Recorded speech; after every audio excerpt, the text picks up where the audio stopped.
আমার দোস্ত বন্ধু বসে আছে, কারো বাপ আছে তো মা নেই, মা আছেন তো বাপ নাই, অনেকের মা বাপ দুজনাই কেউ নেই, আল্লাহর ডাকে সারা দিয়ে কবরবাসী হয়ে গেছে, দুনিয়া থেকে বিদায় নিয়েছে, ইন্তেকাল করে গেছে। আল্লাহর এত কটা ভাই বাপ বসে আছেন, বান্দারা বসে আছে, কত সম্মানী বাপ ভাই বসে আছে। এককালীন মোটা অঙ্কের একটু বেশি করে দান মা বাবা রুহের মাগফিরাতের জন্য, দাদু দাদি নানা নানি শ্বশুর শাশুড়ি কবরে শান্তির জন্য আমরা সবাই মিলে দোয়া করি।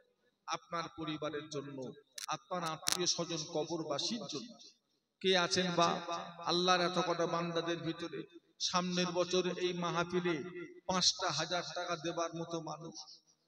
এত কটা আল্লাহর বান্দাদের ভিতরে ৫,০০০ টাকা সামনের বছর এই মাহফিলটা যাতে হয় সেই উদ্দেশ্যে আছেন।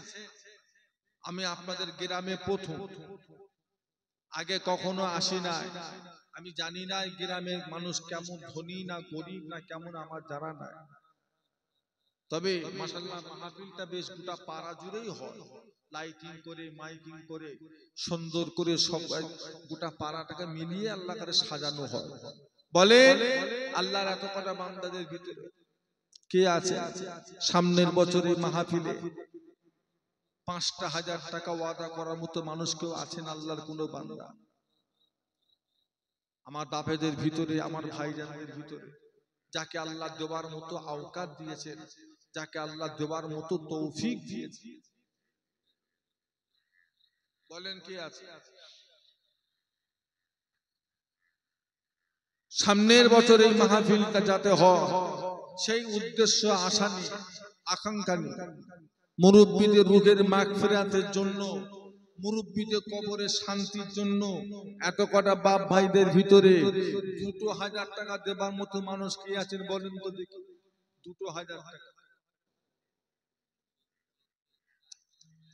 ২,০০০ টাকা দেবার মতো মানুষ। ৫,০০০ টা থাক, ওটা আল্লাহর দিকে কোনো বান্দা যদি দেয়, বলেন কে আছে? ২,০০০ টাকা দেবার মতো মানুষ কে আছেন বলেন? সামনে বছর মাহফিলটা যাতে হয় সেই উদ্দেশ্যে, সওয়াবের উদ্দেশ্যে, সবরে সানির জন্য, মা বাপের জন্য, দাদু দাদি নানা নানি শ্বশুর শাশুড়ি কবরে শান্তির জন্য, বলেন কে আছে? কামাই রুজির বরকতের জন্য, সংসারে শান্তির জন্য, বাচ্চাদের হায়াতে কিসমতে বরকতের জন্য, বলেন কে আছে? ২,০০০ টাকা দেবার মতো মানুষ এত কটা আল্লাহর বান্দাদের ভিতরে, বলেন